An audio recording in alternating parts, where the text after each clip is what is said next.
Hello friends, ನಾನಿವತ್ತು ಮಾಡ್ತಾ ಇದ್ದೇನೆ ಚಟ್ಟಂಬಡೆ.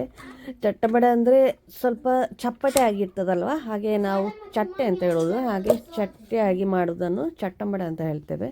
ನಾನು ಅದಕ್ಕೆ ಮೊದಲ ದಿನ ಸ್ವಲ್ಪ ಚನಾ ದಾಲ್ ಇದೆಯಲ್ಲ, ಅದು ಸ್ವಲ್ಪ ನಾನು ನೀರಲ್ಲಿ ಹಾಕಿ ಇಟ್ಟಿದ್ದೆ. ಅದಕ್ಕೆ ಸ್ವಲ್ಪ ನೆಕ್ಸ್ಟ್ ಡೇ ನಾನು ಈರುಳ್ಳಿ ಮತ್ತು ಬೆಳ್ಳುಳ್ಳಿ, ಜಿಂಜರ್ ಪೇಸ್ಟ್, ಶುಂಠಿ ಪೇಸ್ಟ್ ಮತ್ತು ಸ್ವಲ್ಪ green chillies, curry leaves, coriander leaves ಹಾಕಿ ರುಬ್ಬಿದೆ. ಮಿಕ್ಸಿಲಿ ಚೆನ್ನಾಗಿ ರುಬ್ಬಿ ಅದಕ್ಕೆ ನೀವು ಬೇಕಾದರೆ ಮೀಟ್ ಹಾಕ್ಬೋದು, ಮೀಟ್ ಅವ್ರ ಚಿಕನ್ ಎಂತಾದರೂ ಹಾಕ್ಬೋದು. ನಾನು ಸ್ವಲ್ಪ ಮೀಟ್ ಹಾಕಿದ್ದೇನೆ. ಹಾಗೆ ಮತ್ತು ಸಾಲ್ಟ್ ಅದೆಲ್ಲ ಹಾಕಿ ಚಪ್ಪಟೆ ಮಾಡಿ ನೀವು ಎಣ್ಣೆಯಲ್ಲಿ ಕರಿಬೇಕು. ಅದು ತುಂಬ ಈಸಿಯಾಗಿ ಬರ್ತದೆ. ಈವ್ನಿಂಗ್ ಸ್ನ್ಯಾಕ್ ಆದರೆ ಟಿಫಿನ್ಗೆ ಕೂಡ ಯೂಸ್ ಮಾಡ್ಬೋದು. ನಿಮಗೆ ಈವ್ನಿಂಗ್ ಸ್ನ್ಯಾಕ್ಸ್ಗೆ ತುಂಬ ಟೇಸ್ಟಿಯಾಗಿ ಬರುತ್ತೆ.